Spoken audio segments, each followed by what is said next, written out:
Alors, on reprend avec la grammaire. Donc aujourd'hui, on va aborder une nouvelle notion que l'on approfondira quand on se reverra en vrai.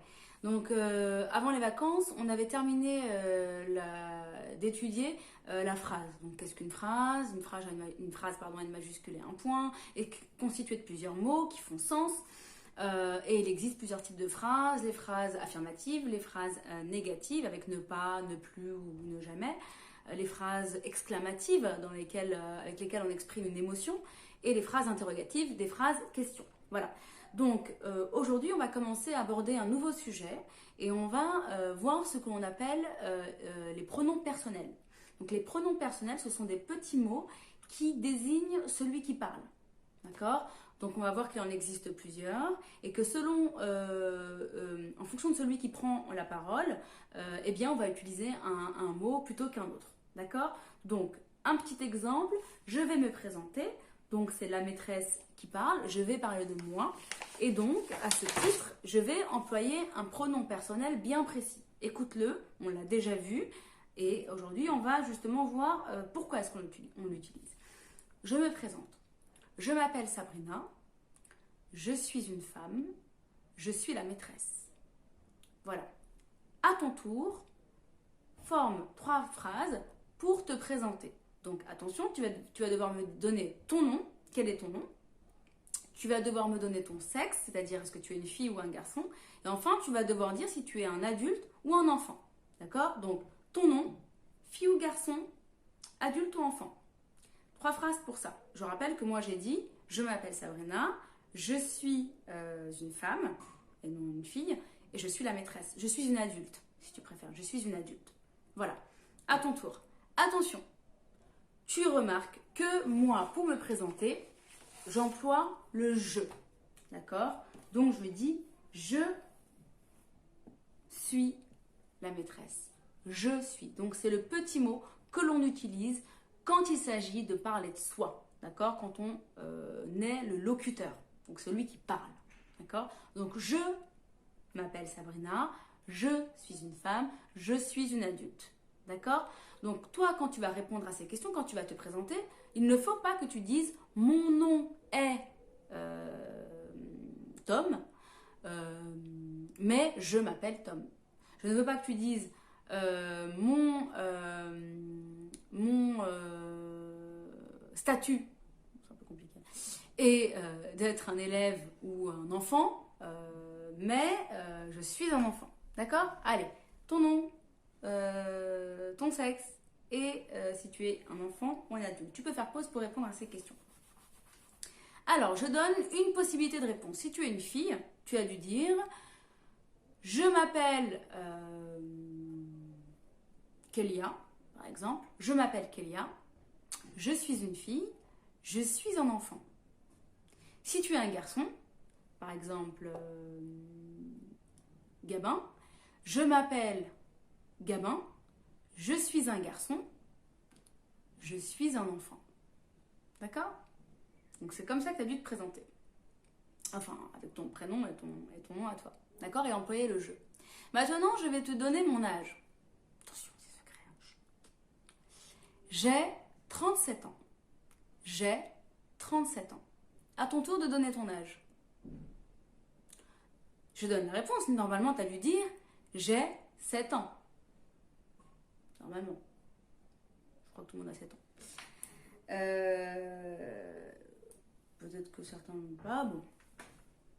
J'ai 7 ans, si tu es né en fin d'année, en mai ou juin, tu n'as peut-être pas encore 7 ans. Donc j'ai 6 ans ou j'ai 7 ans. D'accord? Tu as remarqué que là, tu n'as pas dit je, tu ne dis pas je ai 7 ans, je n'ai pas dit je ai 37 ans. J'ai dit j'ai.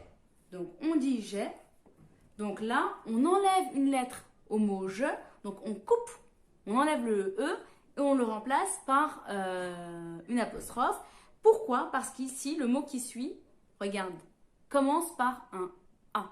Et le A est une voyelle. Donc je rappelle que lorsque le mot qui suit commence par une voyelle, A, E, I, O, U, Y, eh bien on va enlever le E de l'article. Comme lorsqu'il s'agissait du le, du la et du les. Rappelle-toi, je vais te l'écrire derrière.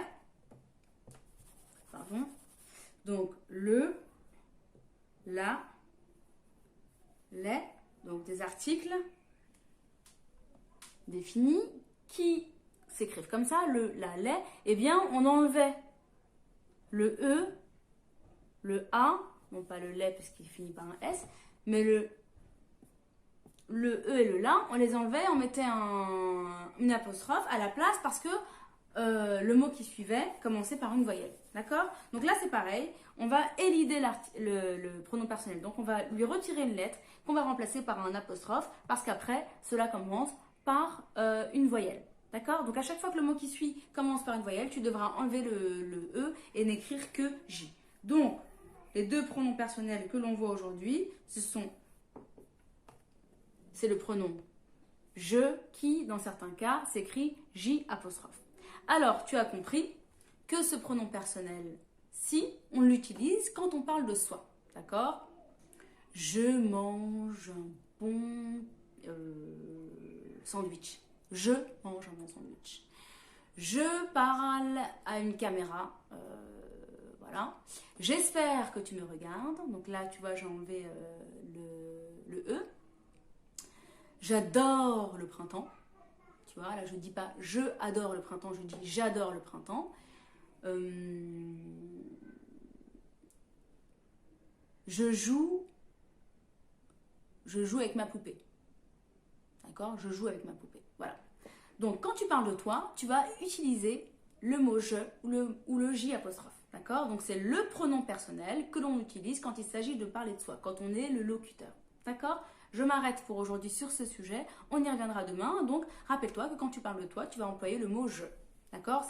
C'est de soi qu'on parle. C'est qu'on est le locuteur. Voilà. Assez répété. J'espère que c'est clair. On y reviendra dans les prochains jours.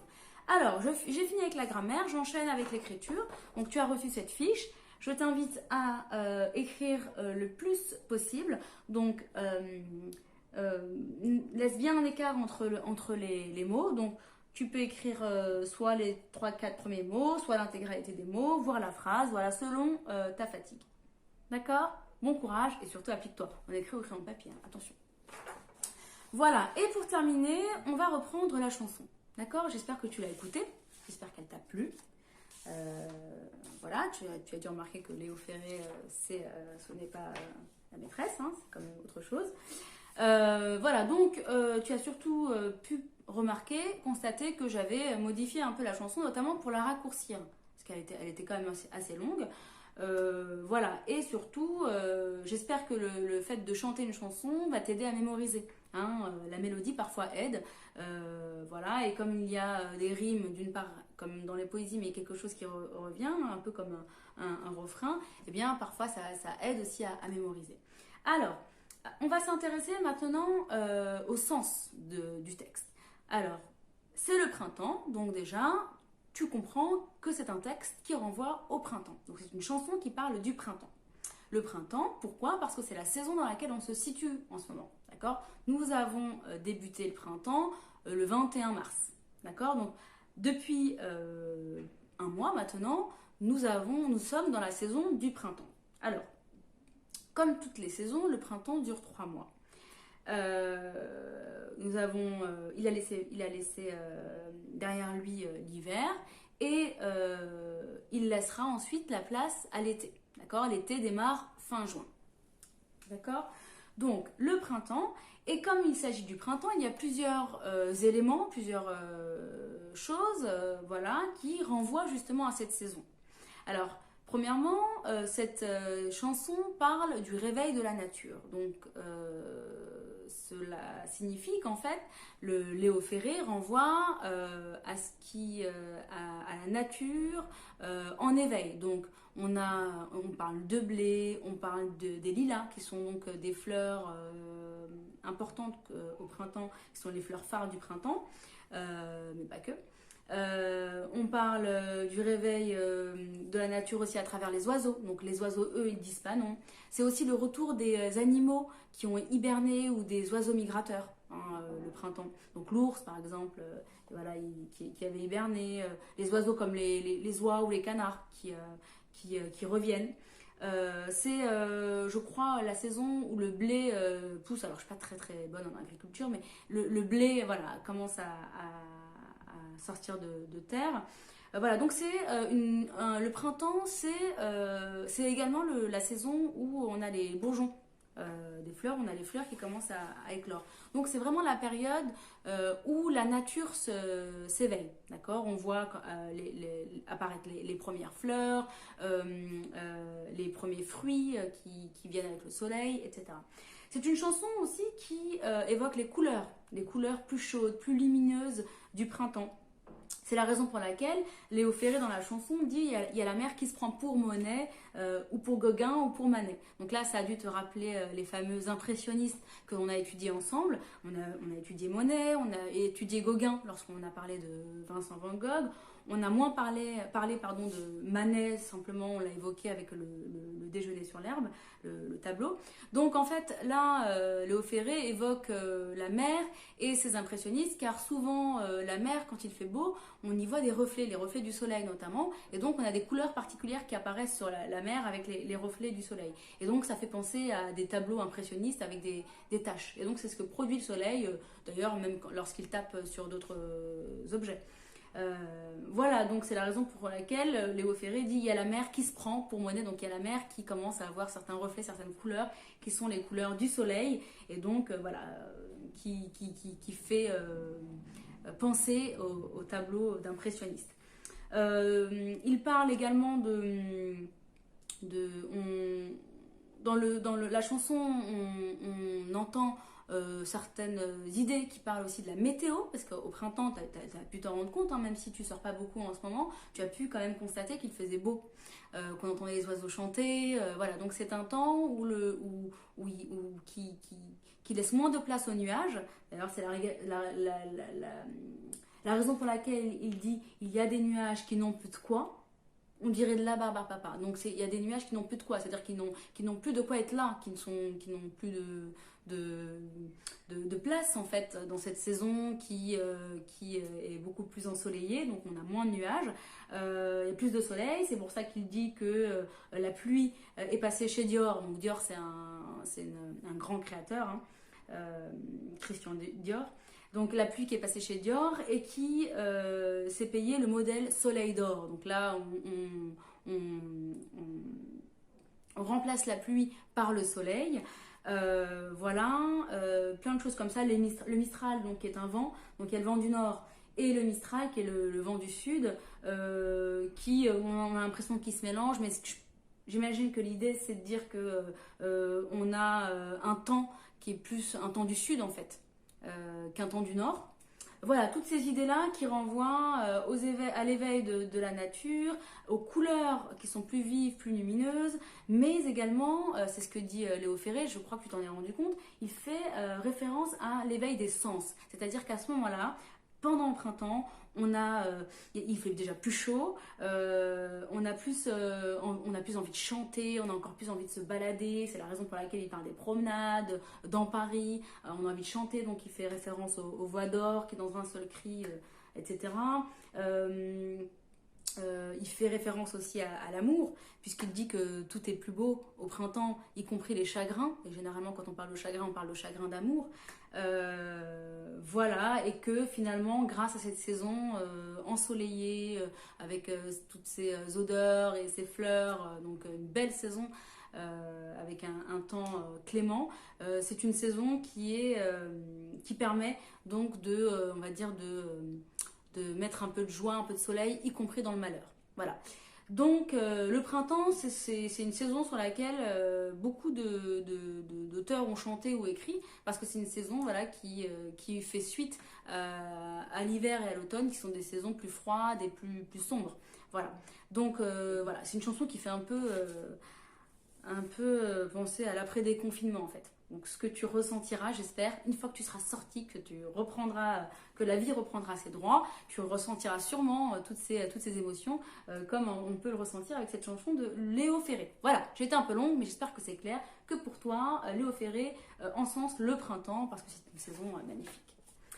Alors, on va s'intéresser au premier couplet, d'accord? On va apprendre étape par étape, comme on le fait en classe, d'accord? Donc première partie, tu verras en fait, je t'ai mis tout sur une petite partie de la feuille exprès pour que tu puisses couper et coller dans ton cahier. J'espère que ça rentrera. Sinon tu coupes ici aussi, d'accord? N'hésite pas à l'illustrer aussi à côté, page blanche. Donc ici, premier couplet, ça commence là, tu vois là où j'ai mis le 1 et ça finit là, pardon, d'accord?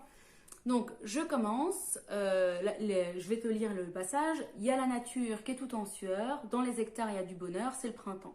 Il y a des lilas qui n'ont même plus le temps de se faire tout mauve ou bien tout blanc, c'est le printemps. Il y a du blé qui se fait du mouron, les oiseaux, eux, ils disent pas non, pardon, c'est le printemps. Il y a nos chagrins qui ont des couleurs, il y a même du printemps chez le malheur. Alors on va la chanter parce que l'idée c'est de la chanter, ce n'est pas de la lire. Hein. Donc, voilà, tu chantes comme tu peux, avec l'énergie que tu as, avec voilà, l'envie que tu as. Peu importe, l'idée c'est que tu chantes et que tu essaies le plus possible de proposer quelque chose de mélodieux, d'accord, qui fait plaisir à entendre. Je commence. Il y a la nature qui est tout en sueur, dans les hectares il y a du bonheur, c'est le printemps.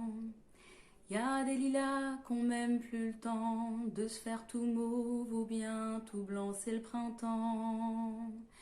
Il y a du blé qui se fait du mouron, les oiseaux, eux, ils disent pas non, c'est le printemps. J'en suis là. Il y a nos chagrins qu'ont des couleurs, il y a même du printemps chez le malheur. Voilà, donc là, tu vois, j'ai chanté que cette partie-là. Donc à ton tour, essaie de l'écouter plusieurs fois, ou de la chanter plusieurs fois jusqu'à ce que tu la connaisses. D'abord premier couplet, deuxième couplet, troisième couplet, puis quatrième couplet. Tu remarques qu'à chaque fois, il y a c'est le printemps qui revient à la fin, sauf pour les deux dernières lignes là. Donc là, une phrase, deux phrases, c'est le printemps, une, deux phrases, c'est le printemps, une phrase, deux phrases, c'est le printemps, et puis là, deux phrases, et on termine le couplet, avant de passer à celui d'après. Donc ici, comme dans les poésies, il y a des rimes. C'est-à-dire qu'en fait, à la fin des phrases, tu as un son, une syllabe qui est répétée. Donc, il y a la nature qui est tout en sueur. Sueur, en fait, c'est lorsque l'on transpire de la sueur, l'humidité. Il y a la nature qui est tout en sueur. Dans les hectares, il y a du bonheur. Donc, heure. C'est le printemps. Il y a des lilas qui n'ont même plus le temps de se faire tout mauve ou bien tout blanc. Donc, il y a deux sortes de lilas, hein, les fleurs. Il y en a des mauves, il y en a des plus ou moins mauves d'ailleurs, et il y en a des tout blancs, tout blanches, tout blanches. C'est le printemps. Donc là, il y a des lilas qui n'ont même plus le temps de se faire tout mauve ou bien tout blanc. D'accord? Donc là, ça doit t'aider à te rappeler des vers. Alors je vais le surligner. Fais pareil, si ça peut t'aider à retenir la chanson. Donc surligner la fin. Donc sueur, bonheur, temps, blanc. Et enfin, tu vas regarder surligné là. Et enfin, il y a du blé qui se fait du mouron. Les oiseaux, eux, ils disent pas non. Donc, on et on. D'accord? Donc, heure, on. C'est le printemps. Et enfin, il y a nos chagrins qui ont des couleurs. Il y a même du printemps chez le malheur. Voilà, je te la rechante une dernière fois, histoire que ça rentre bien. Et ensuite, j'espère te faire un petit enregistrement pour éviter de la chanter tout le temps. Il y a la nature qui est tout en sueur, dans les hectares, il y a du bonheur, c'est le printemps. Il y a des lilas qui n'ont même plus le temps de se faire tout mauve ou bien tout blanc, c'est le printemps. Il y a du blé qui se fait du mouron, les oiseaux, eux, ils disent pas non, c'est le printemps. Il y a nos chagrins qui ont des couleurs, il y a même du printemps chez le malheur. Voilà. Donc, essaie de t'entraîner plusieurs fois pour la connaître. Dans les prochains jours, on s'intéressera à cette première partie. Ok? Je compte sur toi. Et enfin, pour terminer les devoirs, nous sommes au jour 4. Donc, jour 4, ici, tu as pareil, deux listes de mots, une liste de mots, et une phrase. C'est la nouveauté. Donc là, tu lis et relis plusieurs fois la première ligne. Et enfin, tu ensuite lis cette phrase. D'accord? Plusieurs fois. Ok? Voilà, j'espère que ça ira. N'hésite pas, comme toujours, à m'envoyer des photos de tes productions, de toi en train de travailler ou pas, ou en train de faire autre chose. Cela me fait toujours plaisir. Ça me donne l'impression que je ne parle pas toute seule à une caméra, mais que j'ai bien des élèves qui m'attendent derrière l'écran et surtout qui ont, comme moi, hâte que l'on se revoie tous. Voilà. Au revoir, bon courage, à demain.